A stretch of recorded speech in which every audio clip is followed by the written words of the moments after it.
তাতাই আর তার দিদি তুলি বেশিরভাগ সময়ে লুকোচুরি খেলা খেলত। তাতাইয়ের ছেলে বন্ধু থাকলেও তুলি তাকে মাঝে মাঝে নিজের সাথে রাখত। তাতাইয়ের মা কমলা ওকে পাড়ার অন্য ছেলেগুলোর সাথে সেরকম মিশতে দিত না, পাছে কোনো বদগুণ ওর ছেলের মধ্যে ঢুকে না যায়। তাতাইয়ের সাথে আরও বেশ কয়েকজন খেলতে আসত, তার মধ্যে আবার বেশিরভাগই মেয়ে, ওদের বয়স আবার তুলির মতোই হবে। এমনিতে 4-5 জন মেয়ে আসত খেলতে, কিন্তু ওদের মধ্যে 3 জনের নামই মনে আছে তাতাইয়ের। একজনের নাম আশা, একজনের নাম জলি আর একজনের নাম উমা। দলে 2 ছেলেও ছিল, সম্পর্কে ওরা একে অপরের খুড়তুতো বা মাস্তুতো ভাই হবে, ভালো নামটা মনে নেই। একজনকে ওরা বিনু আর অন্যটাকে সঞ্জু বলে ডাকত। অন্য সাধারণ দিনগুলোর মতনই ওরা সেদিন চোর পুলিশ খেলছিল, বেচারি আশাকে সেদিন চোর করা হয়েছিল। বাকিরা সবাই লুকোনোর জন্য দৌড়ে চলে গেল, তাতাইও ধরা পড়ে যাওয়ার ভয়ে একটা পেটির পিছনে লুকিয়ে পড়ল। ঠিক সেই সময়ে বিনু আর সঞ্জুও ওখানে চলে এলো লুকোনোর জন্য, আর তাদের সাথে তাতাইয়ের দিদিও। তাতাই ওই সময় পেটির পিছনে লুকিয়ে থাকার জন্য ওদের 3 জনের কেউ ওকে লক্ষ্য করল না। তাতাই আড়াল থেকে আর চোখ ওদের দুজনের উপরে নজর রাখে। ওর তখন মেজাজ চড়ে গেছে, কত কষ্ট করে একটা লুকোনোর জায়গা সে খুঁজে পেয়েছে, কিন্তু সেখানেও এত লোক চলে এলে তার খেলা তো পণ্ড হয়ে যাবে। তবুও কোনো আওয়াজ না করে সে ওদের 3 জনের উপরে নজর রাখতে থাকে। সঞ্জু ওর দিদির হাতটাকে ধরে রেখেছিল, তুলির পরনে একটা নীল রঙের ফ্রক রেখেছিল। তুলি যেন একেবারে ওদের দুজনের সাথে চিপকে ছিল। তুলি এবার ফিস ফিস করে আস্তে করে সঞ্জুকে বলে, যা না, দরজাটা একটু ঠেকিয়ে দিয়ে আয়, যাতে কেউ হঠাৎ করে চলে আসতে না পারে। সঞ্জু চলে গেল দরজাটাকে সামলাতে। সঞ্জু যখন দরজাটা ভেজিয়ে দিচ্ছে সেই সময় তাতাই দেখে ওর দিদি তুলি হঠাৎ করে বিনুর মেশিন বের করে আনছে। ঘরে এমনিতে আলো বেশ কিছুটা কমই, তবুও ঘুলঘুলি দিয়ে যতটা আলো আসছে সেই আলোতেই অবাক হয়ে তাতাই দেখে ওর দিদি আবার একটু ঝুঁকে গিয়ে নিজের মুখটা বিনুর কোমরের কাছে নিয়ে যাচ্ছে। চোখের সামনে যে ব্যাপারগুলো ঘটে চলেছে কিছুতেই সেগুলো তাতাইয়ের মাথায় ঢুকছে না। এটা আবার কি ধরনের খেলা খেলছে ওরা? বেচারা তাতাই, ও কি করে জানবে বড়রা কিরকমে খেলা খেলতে ভালোবাসে। দরজা ভেজিয়ে দিয়ে এসে সঞ্জু দিদির পিছনে এসে দাঁড়ায়। তাতাই বড়ই অবাক হয়ে যায়, কি ধরনের খেলা এটা? ওর দিদির শ্বাস নেওয়ার গতিও কেমন একটা বেড়ে চলেছে। মাথায় কিছু না ঢুকলেও কিছুতেই জিনিসগুলো থেকে চোখ ফিরিয়ে নিতে পারছে না তাতাই। সঞ্জু বেশি গভীরে যেতে চাইলে দিদি ওকে বারণ করে, ওই আজকে নয়, অন্য একদিন দেখা যাবে। দিদির কথা শুনে তাতাই বুঝতে পারে না তুলি কিসের বলছে।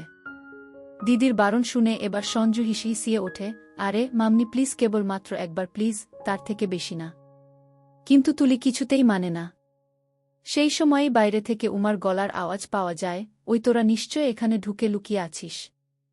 ওরা 3 জনেই যেন চমকে ওঠে। দিদির কাণ্ডকারখানা দেখে এতক্ষণ তাতাইও বিভোর হয়েছিল, সেও চমকে যায়। জলদি জলদি তাতাইয়ের দিদি, বিনু আর সঞ্জু নিজেদের পোশাকগুলো ঠিক করে নেয় আর ওখান থেকে বেরিয়ে যায়। গরমকালের ঘটনা হবে, বিনুদের বাড়িটা পেল্লাই সাইজের বেশ পুরনো ব্রিটিশ জমানার হবে, তাই গরমকালেও ওদের ঘরটা বেশ ঠান্ডা থাকত। তাতাই আর ওর দিদি তুলি গিয়ে ওদের ঘরের মধ্যে খেলছিল। না, আগের বারের মতো লুকোচুরি নয়, দুজনে এবার সাপ লুডো খেলছিল। তাতাই, আশা, উমা আর জলি একসাথে বসে বসে খেলছিলাম, সেই সাথে অন্য একটা বোর্ড নিয়ে বিনু, সঞ্জু, তাতাইয়ের দিদি তুলি আর বিনুর মা সুনিতা মিলে খেলছিল।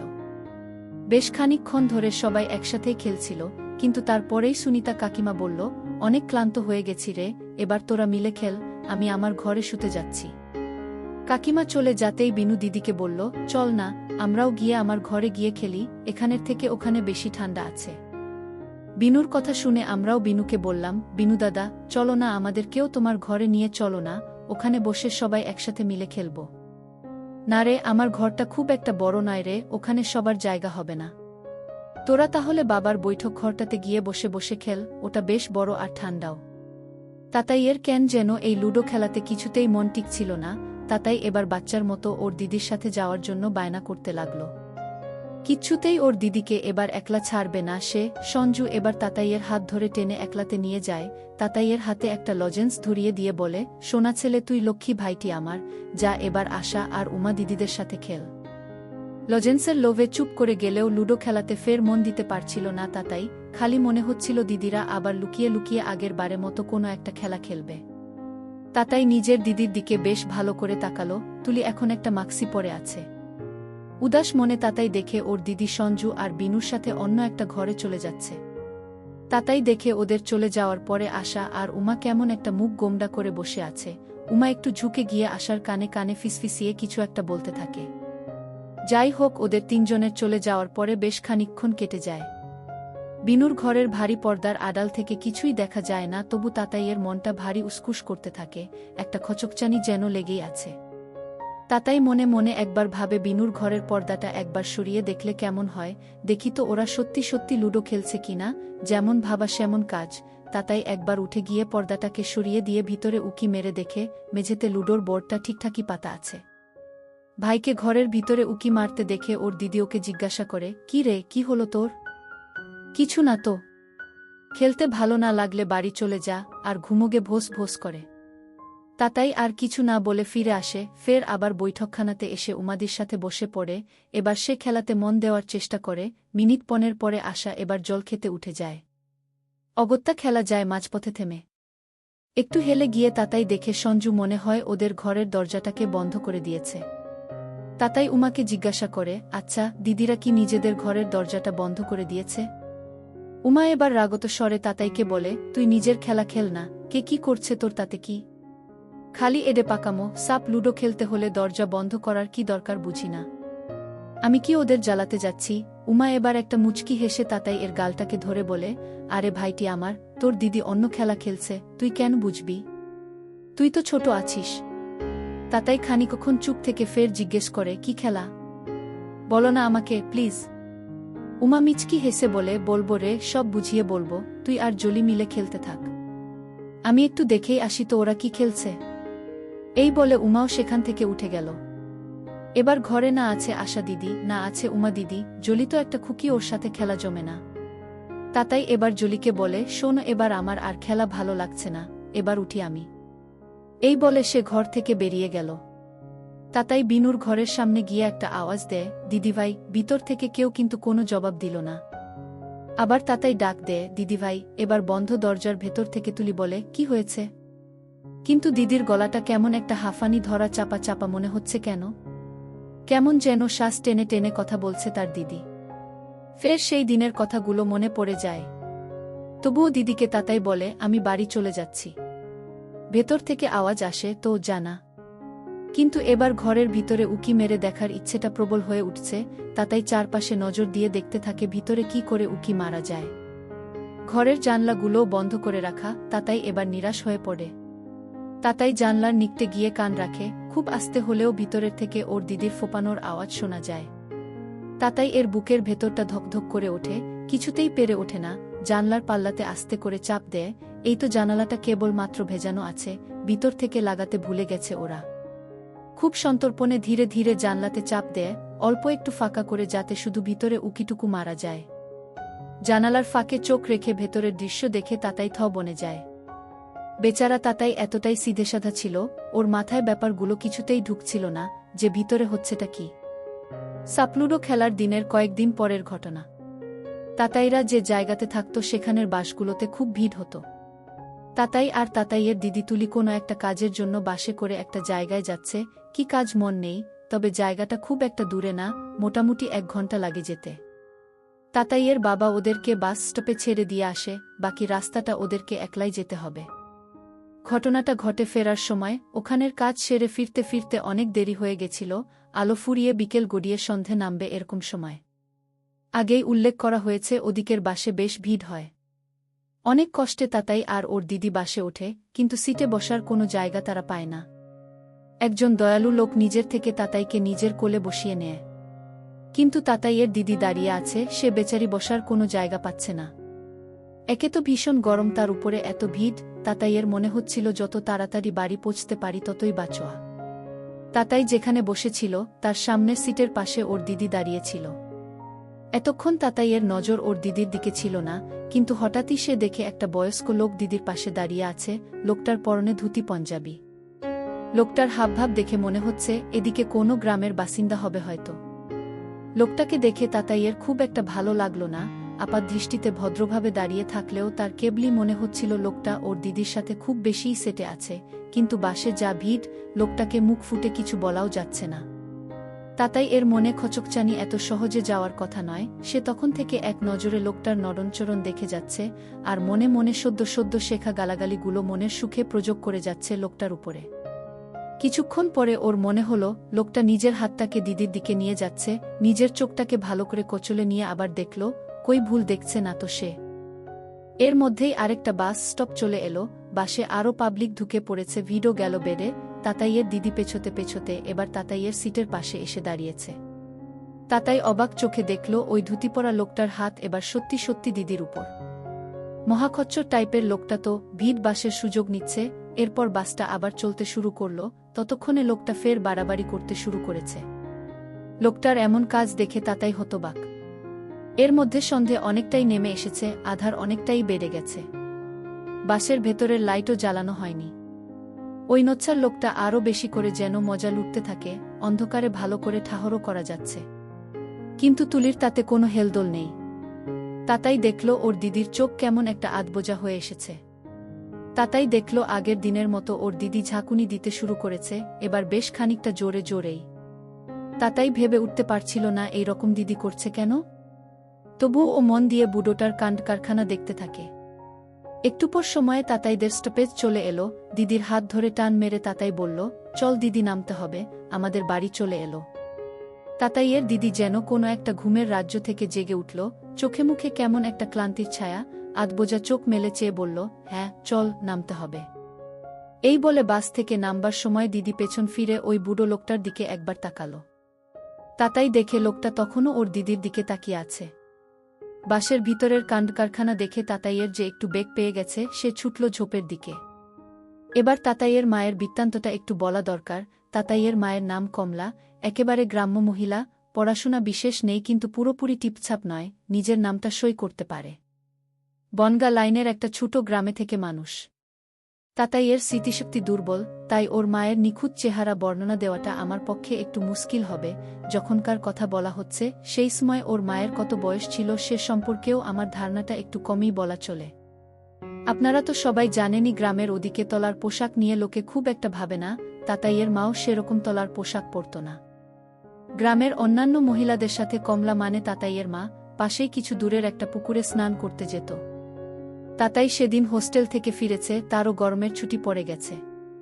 তাতাইয়ের সেদিনকার কথা বেশ স্পষ্ট মনে আছে। দুপুরবেলার সময় ওর মা ওকে এসে বলল, চল আজকে তোকে পুকুরে নিয়ে যাই স্নান করাতে। না, তোমার সাথে আমি স্নান করতে যাব না। আরে চল না, হোস্টেলে তো ভালো করে স্নানই করিস না, আজকে তোর পিঠে ভালো করে সাবান মাখিয়ে দেব। তাতাই এর কোনো বারণ না শুনে কমলা ওকে নিয়ে স্নানঘাটের দিকে রওনা দিল।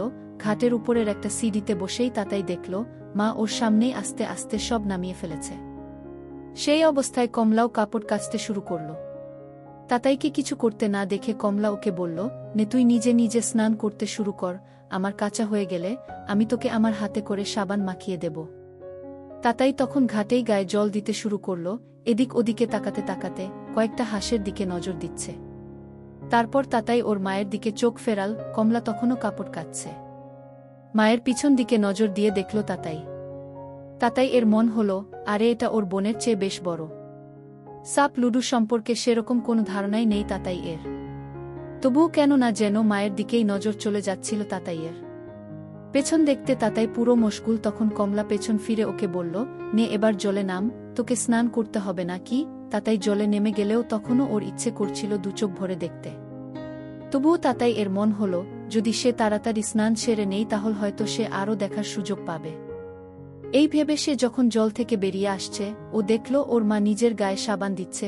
কমলা ওর দিকে তাকজে বলল, বাবু এদিকে আয় তো, আমার পিঠে একটু সাবান লাগিয়ে দিবি। তাতাই মায়ের কাছে গিয়ে দেখে মায়ের চোখে সাবান লেগে আছে, তার জন্য বেচারি কিছু দেখতে পাচ্ছে না। তাতাই গিয়ে মার পিঠে সাবান লাগাতে যাবে, এরকম সময়ে ওর হাত থেকে গেল সাবানটা পিছলে, আর পট করে সেটা জলে পড়ে গেল। মা ওকে জিজ্ঞেস করল, কিরে করলিটা কি, কই আমার পিঠে সাবান দিলি না, সাবানটা কোথায় করলি। তাতাই গেল ভয় পেয়ে, মাকে বলল, মা ওটা হাত থেকে পিছলে জলে পড়ে গেছে, দাঁড়াও আমি খুঁজে দিচ্ছি। তুই না কোনো কম্মের না, ছাড় ওটা আর খুঁজে পাবি না। তাতাই তবুও জলে হাত ডুবিয়ে সাবানটা খুঁজতে লাগল, আর পেয়েও গেল। আর মাথা উঠিয়ে যেই উপরের দিকে তাকিয়ে মাকে দেখে হতবম্ব হয়ে গেল। তখনই ওর মা ওকে জিজ্ঞেস করল, কি রে খুঁজে পেলি ওটা। হা পেলাম। তাতাইকে এবার অন্য দিকে তাকাতে হলো, ইচ্ছে তো করছিল আরও দেখতে কিন্তু উপায় নেই। দেখতে দিদির থেকেও সুন্দর, যদিও দিদিরটা এত কাছ থেকে সে দেখেনি। যাই হোক, হাতে সাবানটা নিয়ে মায়ের পিঠে মাখাতে যাবে, ওর মা বলল, থাক, তোকে আর মাখাতে হবে না। এই বলে মা এবার জলে ঝাঁপ দিল, আর তখনই একটা কাণ্ড ঘটল যেটার জন্য তাতাই যেন যুগ যুগ ধরে অপেক্ষা করেছিল। ঝাঁপ দেওয়ার সময় তাতাই দেখে ফেলল ডাবগুলো। তাতাইয়ের খুব ইচ্ছে হয় হাতে ধরে খেতে। তাতাইয়ের চোখের সামনে থেকে সুন্দর দৃশ্যটা যেন কেউ সরিয়ে নিল। তাতাই বুঝতে পারছে না, যেন কেমন একটা বেগ আসছে। সে দেখে জলের তলা থেকে ওর মা আবার মাথা তুলছে। ডুব থেকে কমলা উঠলে তাতাই দেখে এখনও দেখা যাচ্ছে। ছেলের সামনে কিন্তু কোনো আক্ষেপ নেই। তাতাই যে কোনোমতেই আর যেন থাকতে পারছে না। ওকে যেন একটু স্বস্তি দিয়ে ওর মা কমলা জলের তলায় চলে গেল। এরপর বেশ কয়েকটা ডুবি মারার পর ছেলেকে বলল, চল, গামছা সাবানটা হাতে নে, বাড়ি যেতে হবে। রাত হয়ে গেছে, খাবার সময়ও হয়ে এসেছে। তাতাইয়ের মা ওকে খাবার দেওয়ার জন্য রান্নাঘরে ডাকল, বাবু, চলে আয়, খেতে দিয়ে দিচ্ছি, আসবার সময় তোর দিদিকেও ডেকে নিয়ে আয়। মা ওকে আর তুলিকে ডেকে খেতে দিয়ে দেয়। খাওয়া হয়ে যাওয়ার পর দিদি ওর ঘরে গিয়ে শুয়ে পড়ে। তাতাইও উঠে মুখ ধুচ্ছে। এই সময় কমলার আওয়াজ এলো, বাবু, তুইও নিজের ঘরে যা আর নিজের পড়াশোনা কর। তুমি খেয়ে নেবে না? না না, আমি ঘরের কাজগুলো সেরে একটু বাচ্চাঘর যাব। তুই ঘরে গিয়ে পড়তে বস।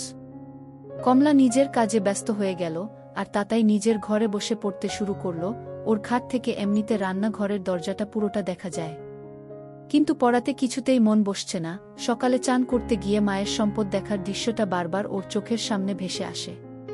তাতাইয়ের ভেতর আস্তে আস্তে জেগে উঠেছে। কি মনে হলো তাতাইয়ের, নিজের থেকেই হাতটাকে নিয়ে নামিয়ে দিল।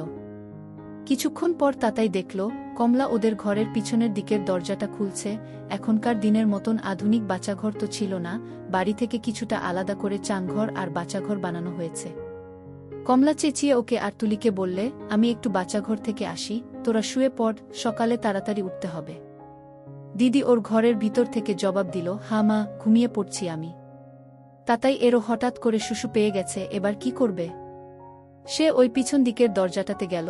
ওর দরজা দিয়েই বাচ্চাঘরের দিকে যাওয়া যায়, কিন্তু এ মা, দরজা তো বন্ধ, কি করা যায়? তাতাই মনে মনে ভাবতে শুরু করল। তাতাই ফের জোর লাগাতে শুরু করল, কিন্তু তখন দরজার ওপার থেকে কারোর ফিসফিসানি শোনা যাচ্ছে, ওর মায়ের গলা, রাজু, রোজ রাতে আমাকে ডেকে পাঠাস কেন? জানিস না ঘরের কত কাজ সেরে তবেই না আসতে পারি, বল, কি বলবার আছে বল। আরে মা, কি তাহলে রাজু কাকার সাথে কথা বলছে? ওদের ঘরের পেছনের দিকে রাজু কাকার দোকান আছে। রাজু কাকা দর্জির কাজ করে, ওর ঘরটা দোকানের সাথেই লাগোয়া। এবার অন্য একজনের গলার শব্দ পেলে তাতাই, হ্যাঁ, এই তো, এটা তো রাজু কাকারই গলা। আবার কি বলতে তোমাকে ডেকে পাঠাব? শুধু একটু সুযোগ চাই। আর কি করব? তো হা করে ক্যাবলার মতো দাঁড়িয়ে আছো কেন? তাড়াতাড়ি নাও, কেউ এসে গেলে। তাতাই মায়ের গলা উত্তর শুনতে ভুল হয় না। রাজু কাকা কি করতে চাই? কিছুতেই মাথায় ঢোকে না তাতাইয়ের। সে অস্থির হয়ে গেল। রাজু কাকা ফের জিজ্ঞেস করল, তাতাই শুয়ে পড়েছে? হ্যাঁ, ওকে শুইয়ে দিয়ে এসেছি। কেন? না, এমনি জিজ্ঞেস করছি, ওর সাথে অনেক দিন কথা বলা হয়নি, ওকে নিয়ে একদিন আমার দোকানে এসো তো। সে আসবক্ষণ, তুই এখন জলদি জলদি কাজ করো তো, খুব চুলকানি হচ্ছে, দেখ না। ছাড়, সব জেনেও যত রাজ্যের ন্যাকামো। না বল না, তোর মুখ থেকে শুনতে আরও বেশি মজা। সোনামণি আমার, রাতের মল্লিকা আমার। কমলার গলা এবার যেন চড়ে যায়। ঠিক আছে, জলদি কাজ চালা। এরপর বেশ কয়েক মিনিট কোনো আওয়াজ পেল না তাতাই, কিন্তু তারপরেই যেন এমন জোরে জোরে আওয়াজ পেল। তাতাইয়ের কানে ক্রমাগত একটা আওয়াজ আসতে থাকে। এই আওয়াজটা দিদির সাথেও হচ্ছিল সেদিন। ওর মায়ের সাথে রাজু কাকাও বড়দের ওই খেলাটা খেলছে। শুধু ওপার থেকে শব্দ পেয়ে তাতাইয়ের মন ভরে না, চোখে না দেখলে আর কি মজাটাই রইল। দরজাটাতে ভালো করে চোখ ফেরাতে লাগল তাতাই, যদি কোনো ফুটো চোখে পড়ে যায়। ফুটো পাওয়া গেল, কিন্তু খুবই ছোট, ওটা দিয়ে চোখ রাখল তাতাই। ওপার থেকে শুধু রাজু কাকার মুখটা দেখা যাচ্ছে। রাজু কাকা সেদিনের বিনুরি মতন চোখ বন্ধ করে আছে, ওর মাথাটাও খুব জোরে জোরে দুলছে। সেদিনে সঞ্জু আর বিনু মিলে ওর দিদির সাথে যে খেলা খেলেছিল ওটাই আবার ওর সামনে চলছে, এবার ওর মা আর রাজু কাকা মিলে।